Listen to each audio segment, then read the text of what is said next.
everybody. Welcome back to the Moose Club. We're flipping the script a little bit here.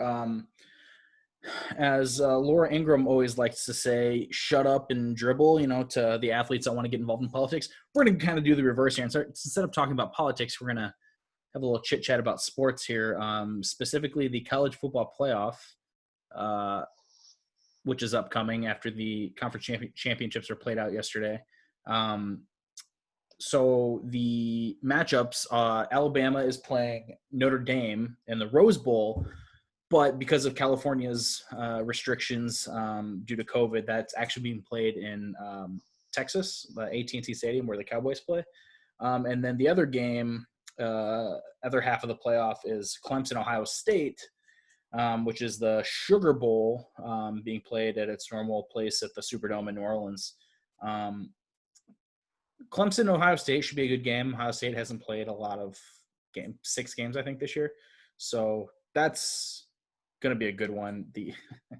The Alabama Notre Dame game is going to be so gratifying. Just watching Alabama just obliterate. It's going to be similar to the Notre Dame Alabama national championship game with Manti Te'o, catfish guy. When they just got boat raced. So it'll just be another year of Notre Dame failing to win an important bowl game. Haven't won very many important bowl games in like 25 years. It's just bad. They're just not the prestigious college that I can't wait for all the freaking Notre Dame fans to chirp back at all this. They're just not good. They're good. They're good. But they're not. Is this going to turn into just a Notre Dame shitty? Probably. I mean, that's what I'm here for. So, I mean, but anyway, yeah. What are your thoughts here on the matchups here? Notre Dame, Alabama, and or Clemson, Ohio State. Anybody thoughts? Go ahead, Ward. Well, I mean, and I guess in Notre Dame's defense, they have beaten Clemson before, albeit Clemson wasn't playing without sans Trevor Lawrence.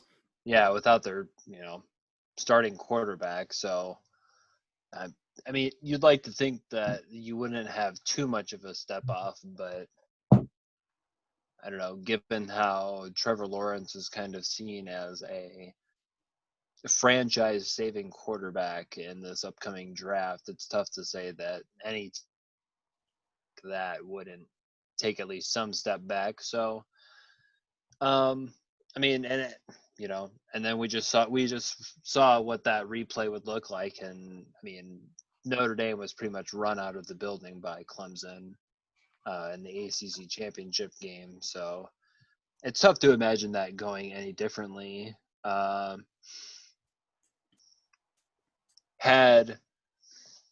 I think Texas A&M probably got the shaft a little bit, but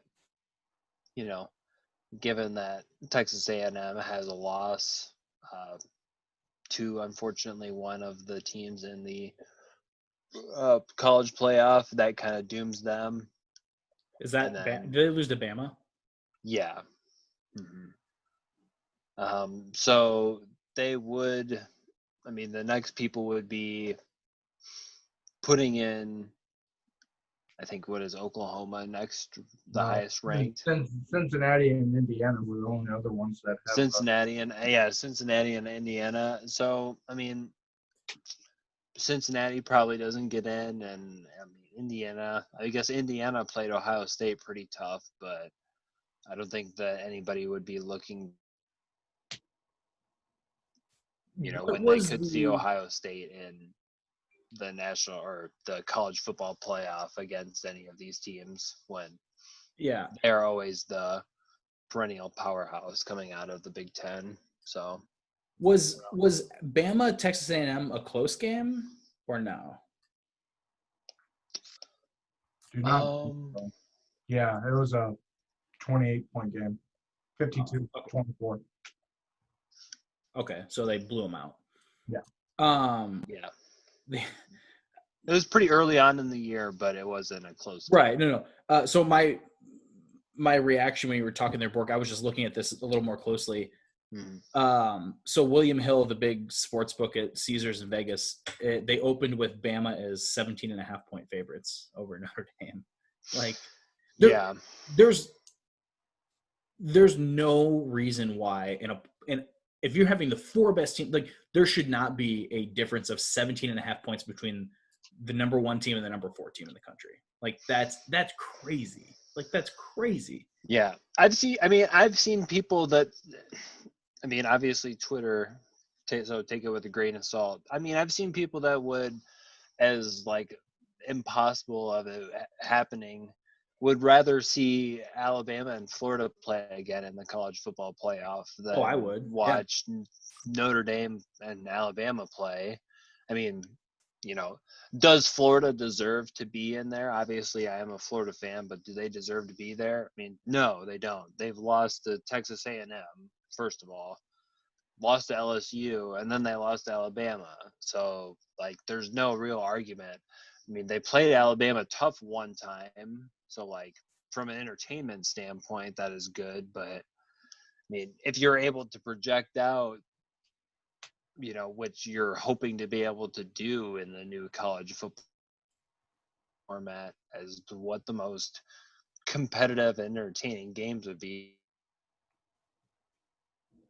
for what is supposed to be the 4th best team in the country, isn't ideal, to say the least. Yeah. My whole thinking this whole time was that Notre Dame deserved to be in because their only loss was to Clemson, and but if I'm going to apply that logic, then why wouldn't Texas A&M get the same benefit of the doubt? But you can't have 4 teams in. So I guess the next logical step there would be fine, let Notre Dame and A&M in, but because Ohio State only played 6 games, they don't get in. But I think everybody pretty much agrees that Ohio State's one of the 4 best teams in the country. We're obviously going to find out, but this is the one year, obviously they probably don't want to make the college football season any longer than it already is. Maybe not. That's from a player safety standpoint. From a pure money standpoint, if you were to expand the college football playoff format to include a few more teams, that would be a good way to determine who the best team is.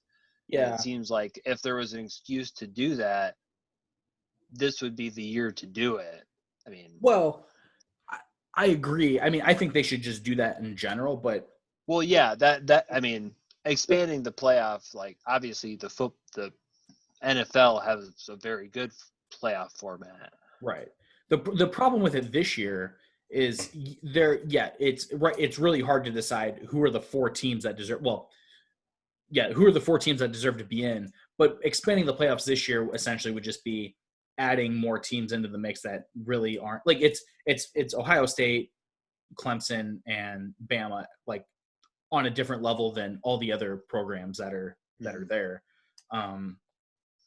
So we could expand it to 8, but it's are those other 4 teams, I guess really 3 teams, because the dispute is kind of A&M is probably the 5th team that is probably closest to being in that mix, but I don't know. I would have rather of them just said, hey, it's a weird year. We're gonna give Bama a bye, and we're gonna do a 5-team playoff, and we're gonna put Texas A&M in. And right.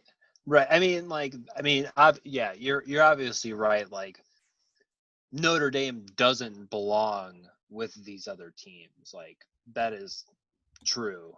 But Notre Dame, they belong with Texas A&M, and they're in that right. Yeah, exactly. They in the wild card round of the playoffs.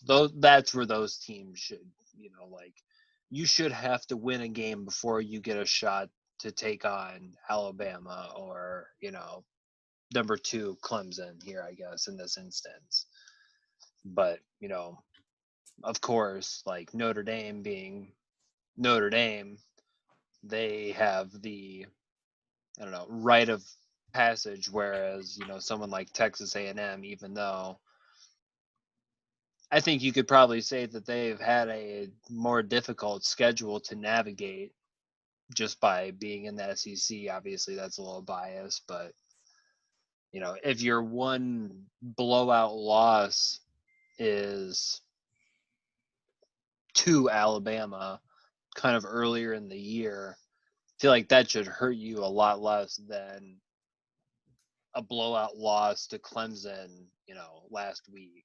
Right. Like, No, I agree. you are the team you are that far in the season. Like, you're not going to get it any better against Clemson, whereas, week 3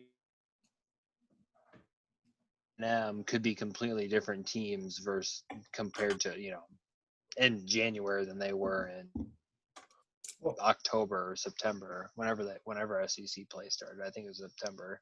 Yeah. Here's the thing about it is like jumping in on like Notre Dame, like why are they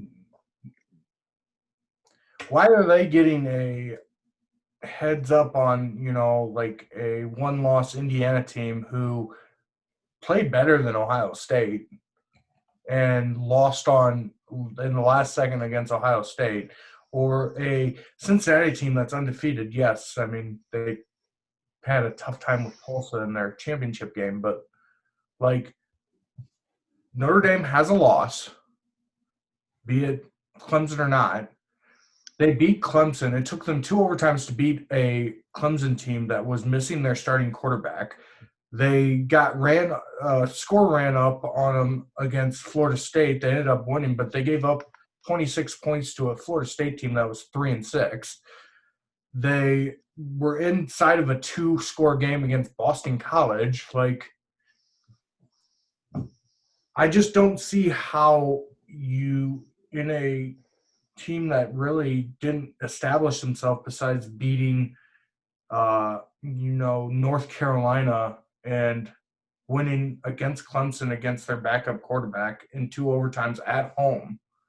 Like, I don't see how they have differentiated themselves above Indiana or Cincinnati. And when it really comes down to it is they're probably just saved in there because of their fan base. Yeah, they're Notre Dame. Like, Yeah. you're right. That's what it comes down to. Is it comes down to money? Yeah, I mean, as with everything with the NCAA, at the end of the day, it's they're in this thing to make money, and so yeah, I didn't realize, to be honest, that the Indiana Ohio State game was actually that close. So you have to extend the same benefit of the doubt that I'm extending to Notre Dame losing to Clemson and Texas A&M losing to Alabama. That, okay, well, Ohio State's in, Indiana's only loss was to Ohio State. Like, they are in the conversation. Like, you know what I mean? So, if you're going to argue what was the more, the better one-loss team, and you want to compare the good wins and, like, compare the losses, I think Notre Dame's loss, besides maybe Texas A&M's loss, was the most convincing. And I think both teams have better wins than Notre Dame, besides, how you want to weight the beating Clemson at home against their backup quarterback. I don't like. Well, as Bork, they were number 1 at the time, but like they didn't have this big stud quarterback. They didn't have the most important player on the field. No, I agree. And to what Bork said earlier about, that was earlier in the season, and how you fare against, how Notre Dame played against Clemson this weekend is a better representation of, not only because Trevor Lawrence was healthy or was able to play, but it's later in the season. You've had a whole season to kind of, figure out your shit, and they weren't in the game at all. Like, it just wasn't a close game. So, they are who we thought they were. Yeah. R.I.P. Denny Green. So yeah, I guess the moral of the story is Notre Dame they're just there because they had to have a 4th team there, I guess, and they decided that they're the 4th team, but seems to be a 3-team race. And I think that Clemson Ohio State game will be a really, really fun one to watch. Not as fun as Bama just beating the shit out of Notre Dame, but it'll still be a good game to watch. But as a casual Alabama fan, I am sick and freaking tired of seeing Ohio State and Clemson. So it would have been Yeah. fun to watch. It would have been fun to watch, some other teams because, I am pretty excited to watch Florida and Oklahoma play in the Cotton Bowl. That'll be pretty cool. I hope Rematch of, I hope Iowa doesn't play their bowl game. It's like against Missouri, and it's like December 3rd. Like they should just be like, nah, it's COVID, we're not playing. Like nobody cares. The only way it would have been interesting is if they would have said, hey, we're gonna have Iowa State play a bowl game. We're gonna have that be the bowl game. That would have been awesome. That would have been cool. the Cyclone Bowl in the Unidome. Let's go. Yeah, but now Iowa State's playing in. They're playing in a big bowl game against Oregon, and like they're just gonna get the brakes beaten off of them. Like, is Purdy a senior? what? Is Purdy a senior? I don't know actually. Yeah, I think so. But yeah, so I'm gonna laugh if they actually win. yeah. Maybe we'll do a little recap after the maybe we'll do a little recap after the semifinal games, and then we can revisit whether or not Notre Dame got beat as bad as we had anticipated. You're really gonna screw me over if they actually beat Alabama. Yeah, dude, you're in for a tough road to hoe there if that happens. But I'm fair when my team gets beat, but Yeah. And then we'll have pro football it's too. like I deserve it or something. I don't know. All right. Everybody there in the middle of your screen, like, follow, subscribe, share Moose Club Pod, and then look for us there on Spotify at the Moose Club. We'll be sprinkling in some more of these sports episodes here and there, in addition to our normal political commentary. But just be on the lookout. And, yeah, thanks for watching.